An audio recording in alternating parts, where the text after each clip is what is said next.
दोस्तों अब आप हमें अनअकैडमी पे भी फॉलो कर सकते हैं। इसके लिए आप अनअकैडमी का लर्निंग ऐप प्ले स्टोर से इंस्टॉल कर लेंगे तो आपको हमारे द्वारा दिए गए कोर्सेज के वीडियो आसानी से प्राप्त हो जाएंगे। डिस्क्रिप्शन में लिंक दिया है, क्लिक करके फॉलो कर लीजिए।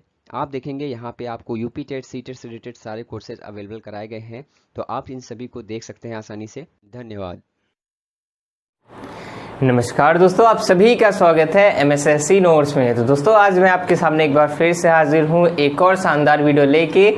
तो मुझे पूरी तरीके से उम्मीद है कि वीडियो भी आपको ज़रूर पसंद आएगा। जैसे अब पीछे के वीडियोस आते हैं तो मैंने लगभग सारे ग्रामर्स के जितने भी कोर्सेज हैं सब कंप्लीट कराए हुए हैं आपके लिए। संधि, समास, तद्भव, तत्सम, विलोम शब्द और जितनी भी चीज़ें हैं आपके घोष, अघोष, महाप्राण, प्राण और जितने भी मतलब ग्रामर की चीज़ें हैं लगभग मैंने क्लियर करा दी। जो बची हुई है मैं कराता चला जाऊँगा और सभी सरल भाषा में, और मैक्सिमम मैंने ट्रिक का प्रयोग करते हुए, जो कि आप सभी को समझ में आता है कि ट्रिक के माध्यम से, तो वैसे मैंने पढ़ाया हुआ है ना। तो अगर आप लोगों ने नहीं देखा है तो आप हैशटैग के साथ आपको नीली पट्टी में लिखा होगा हिंदी माई मोहित शुक्ला, तो आप उस पर क्लिक करेंगे ना तो आपको वहाँ पे सारे वीडियोज़ एक लाइन से मिल जाएंगे, तो वहाँ पे आपको ईजी पड़ जाएगा, है ना। तो आज हम लोग हिंदी के कवियों के बारे में बात करेंगे। जैसा कि हम लोग 15-16 कवियों की जितने भी महत्वपूर्ण रचनाएं थी उनको हमने ट्रिक के माध्यम से पढ़ लिया था, और मैंने लगभग 3-4 वीडियो अपलोड किए थे। और ये कुछ और भी कवि रह गए थे जिनके लिए आप लोग कमेंट कर रहे थे कि और भी बता दो, तो मैं उनके लिए भी आपके लिए बनाया हूँ। और आपको पता है कि मेरी जितनी भी ट्रिक्स रहती हैं आपको किसी भी किताब में नहीं मिलती, या किसी भी वीडियो या कहीं भी आपको यूट्यूब पर नहीं मिलेगी मेरे अलावा, क्योंकि जितनी भी ट्रिक्स है वो सब तो मैं खुद इन्वेंट करता हूँ, है ना। तो आपको यहाँ पे सारी चीज़ें मिल जाती है, और मैं सोचता हूँ कि सरल से सरल तरीके से आप तक पहुँचाया जाए, जिससे क्या हो कि आपको याद करने में बहुत आसानी हो। खैर शुरू करते हैं, और उससे पहले अगर लाइक का बटन नहीं दबाया है तो लाइक का बटन दबा दीजिए क्योंकि पसंद आएगा, और सब्सक्राइब तो ज़रूर कर दीजिएगा, ठीक है। तो चलिए शुरू करते हैं। आज हम लोग बात करेंगे, देखिए कबीरदास, तुलसीदास, मीराबाई, रहीम, ये सब का लगभग मैंने बता दिया था पिछले वीडियोज़ में, है ना। नहीं देखा है तो वही आप देख लेना। तो देखिए आज हम लोग जयशंकर प्रसाद की बात करेंगे। तो सबसे पहले जयशंकर प्रसाद की रचनाओं की बात करें तो उससे पहले मैं आपको बताऊं कि देखिए इसकी ट्रिक क्या है जयशंकर प्रसाद की रचनाओं को याद करने की, कि शंकर की सती का आंसू आकाश से प्रेमचंद्र पर गिरा। ठीक है, रिपीट करेंगे। शंकर की सती का आंसू आकाश से प्रेमचंद्र पर गिरा। देखिए दिख नहीं रहा होगा तो मेरी आवाज़ ध्यान से सुनिएगा, ठीक है। और आप अपना रिवॉल्यूशन बढ़ा लीजिए, ठीक है, तो आपको आराम से दिखेगा। शंकर की सती का आंसू आकाश से प्रेमचंद्र पर गिरा। तो देखिए आपको पता है कि शंकर जी की जो पहले पार्वती जी तो थी ही, लेकिन उनसे पहले जो सती माता थी वो भी उनकी पत्नी थी, जो क्या कहते हैं उन्होंने आत्मदाह कर लिया था। याद होगा अगर आपने कभी पढ़ा होगा उनके बारे में। तो यहीं से देखिए शंकर की सती, तो शंकर की सती से क्या मतलब है, देखिए यहाँ से ट्रिक क्या बन के आएगी। ये जो शंकर है ना, ये शंकर का मतलब हो गया, ये देखिए जयशंकर, समझ में आ गया ना। शंकर का मतलब यहाँ पे हो गया जयशंकर से, ठीक है। यानी मैं आपको बताता हूँ कि मैं जितनी भी ट्रिक बनाता हूँ उसमें मैं कवि और लेखक का नाम जरूर डालता हूँ, जिससे आपको कभी भी आप अगर ट्रिक भी याद रहे तो ये ना हो कि यार ये ट्रिक तो पता है लेकिन है किसकी, तो ऐसा कन्फ्यूजन ना रह जाए। इसलिए मैं कवि का नाम जरूर डालता हूँ, क्योंकि मैंने देखा है अक्सर ऐसा ही होता है। जितनी भी किताबें हैं कहीं भी ट्रिक बनती है तो वहाँ लेखक का नाम नहीं रहता किसी भी ट्रिक में, बस ऐसे करके शॉर्ट में लिख देते हैं, लेकिन पता नहीं चलता कि किसकी ट्रिक है। याद तो रहती लेकिन पता ही नहीं चलता है किसकी। तो शंकर का मतलब जयशंकर प्रसाद, ठीक है। अब देखिए सती, सती में देखिए दो भाग है, स और है और ती है। स से मतलब क्या हो गया है, स का मतलब होता है दोस्तों स्कंदगुप्त। आपको दिख रहा है यहाँ पे ये स्कंदगुप्त, ठीक है। उसके बाद यहाँ से जो ती है, इस ती का मतलब हो गया तितली, ठीक है। शंकर का जयशंकर प्रसाद स से स्कंदगुप्त और ती से तितली, ठीक है। अब आगे देखिए ये जो का है, इस का का मतलब कामायनी और कंकाल। का से क्या याद रखेंगे, कामायनी और कंकाल।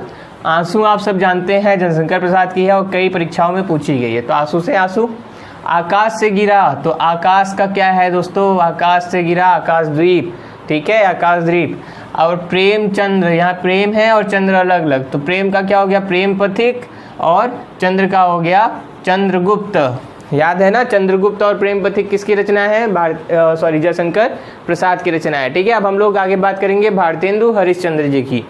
देखिए दोनों लेखक बहुत ही ज़्यादा महत्वपूर्ण है आपकी एग्जाम पॉइंट ऑफ व्यू से, तो देखिएगा ध्यान से। भारतेंदु हरिश्चंद्र की देखिए इनकी ट्रिक क्या है कि देखिए सत्य हरिश्चंद्र का प्रेम भारत नगरी में है, ठीक है, सत्य हरिश्चंद्र का प्रेम भारत नगरी में है।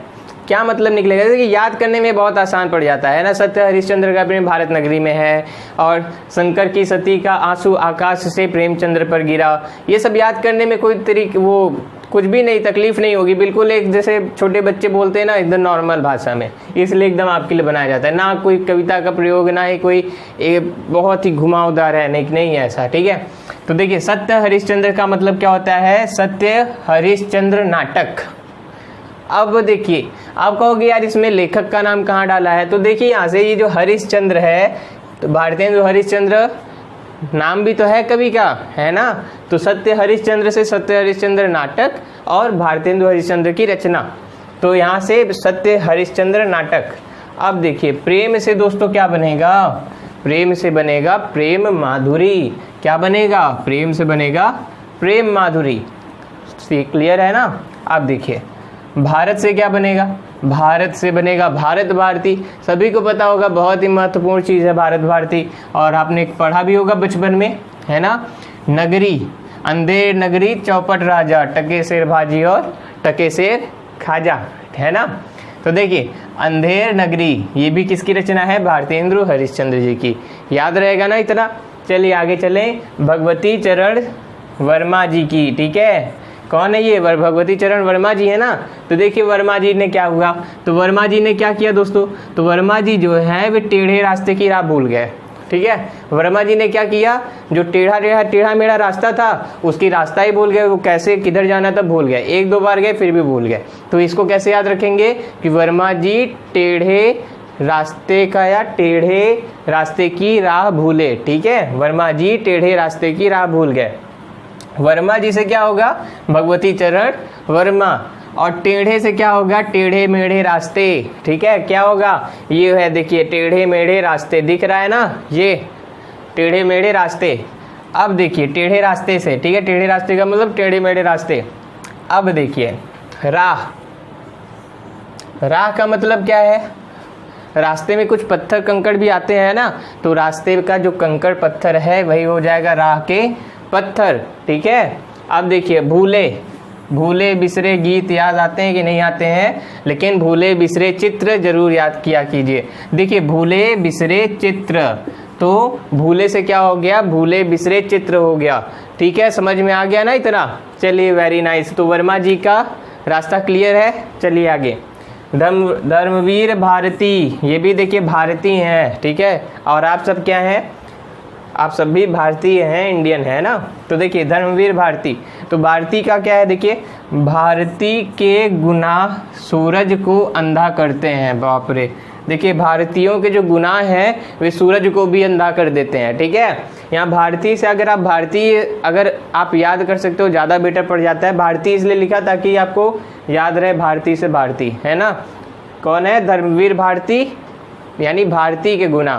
किसके गुनाह? धर्मवीर भारती के गुनाह जो हैं वे सूरज को भी अंधा कर देते हैं। इतने बड़े डॉन है ना, तो याद रहेगा। चलिए इसकी समझ लेते हैं। तो भारती से ये हो गया। अब देखिए गुनाह से क्या हो गया? गुनाह का हो गया गुनाहों के देवता। आखिर है तो गुनाहों के देवता ना, इस कारण से सूरज को भी अंधा कर देते हैं, है ना। देखिए गुनाहों के देवता, और सूरज से हो गया हमारा सूरज का सातवां घोड़ा। क्या हो गया? सूरज से, सूरज से हो गया सूरज का सातवां घोड़ा। और अंधा से क्या हो गया? अंधा युग, ठीक है। कौन सा युग? अंधा युग। युग भी अंधा होने लगा है, ठीक है। तो कैसा युग है? अंधा युग है। मैथिली शरण गुप्त की बात करें, इन गुप्ता जी की बात करें, तो गुप्ता जी की बात जरूर करेंगे। तो देखिए मैथिली भाषा की जय हो। मैथिली भाषा का नाम सुना है आप सभी ने? मैथिली भी एक भाषा होती है भाई, ठीक है। तो मैथिली भाषा की जय हो। सभी लैंग्वेज की जय होनी चाहिए, इसी तरीके से मैथिली की भी भाषा की जय होनी चाहिए, है ना। तो मैथिली से क्या हो गया दोस्तों? मैथिली शरण गुप्त, ठीक है। अब देखिए भाषा से आइए। भाषा में भा है और सा है, तो भा से हो गया हमारा क्या? भा से हो गया भारत भारती। क्या हो गया दोस्तों? भा से हो गया भारत भारती, और सा से हो गया हमारा साकेत महाकाव्य, ठीक है। याद होगा आपको, महात्मा गांधी जी ने इन्हें एक उपाधि भी दी थी। अब आप कमेंट करके बताना कि मैथिली शरण गुप्त को महात्मा गांधी ने कौन सी उपाधि दी थी। कमेंट है आपका, कमेंट बॉक्स खुला हुआ है, कमेंट करो और आंसर बताओ। और वीडियो कैसा लगा ये भी बताना, ठीक है। ऐसा नहीं केवल आंसर दे के छोड़ दो। और लाइक का बटन भी दबाइए। और देखिए जयद्रथ वध, तो ये जो जय है ना, जय, तो जय से क्या हो गया, ये जयद्रथ वध हो गया, ठीक है। अब आगे देखिए, अब जय से में ही देखिए यह छुपा हुआ है, ये वाला जो यह छुपा हुआ है, यह से बनेगा यश, और ये यश यह होगा, इस यश से बनेगा यशोधरा, ठीक है। तैयार रहेगा, यानी जय से हो गया जयद्रथ वध और यशोधरा, तो ये हो गई मैथिली की भाषा की जय, है ना। तो दोस्तों ये हो गए हमारे आज के 5, मैंने आज भी ले लिए, और लगभग मैंने 5, 5 और 6, 7 ऐसे कर करके लगभग मेरे ख्याल से 20 से ज़्यादा मैंने, लगता है मुझे कि मैंने 20 उस तक कवि तक पहुंचा दिया। अब इससे बाहर कहाँ आएगा आप बताओ, है ना। अब 15-20 कवि जो हैं वही महत्वपूर्ण होते हैं, जो कि आपकी परीक्षा में पूछे जाते हैं। तो बस वो सारे कवि की मैंने ट्रिक भी बना दी है, जितने भी रचनाएं हैं उनकी ट्रिक बना दी है। पढ़ लो 4 लाइन 5 लाइन, बस आपका काम खत्म सारी रचनाओं का, है ना। तो चलो इसी बात पे लाइक ठोक दीजिए आप सभी, और सब्सक्राइब नहीं किए हो तो सब्सक्राइब का बटन भी दबा दीजिए, नीचे लाल बॉक्स दिख रहा होगा, ठीक है। और कमेंट करना मत भूला करो कैसा वीडियो लगा, और आगे हिंदी में कौन कौन से टॉपिक छूट रहे हैं आपके, उसको कमेंट करके मुझे ज़रूर बताना। मैं पूरा प्रयास करूंगा कि आपको वो वाले वीडियोज़ लेके आऊँ। तो ठीक है दोस्तों, फिर मिलते हैं हम लोग अगले वीडियो में, तब तक के लिए नमस्कार, जय हिंद।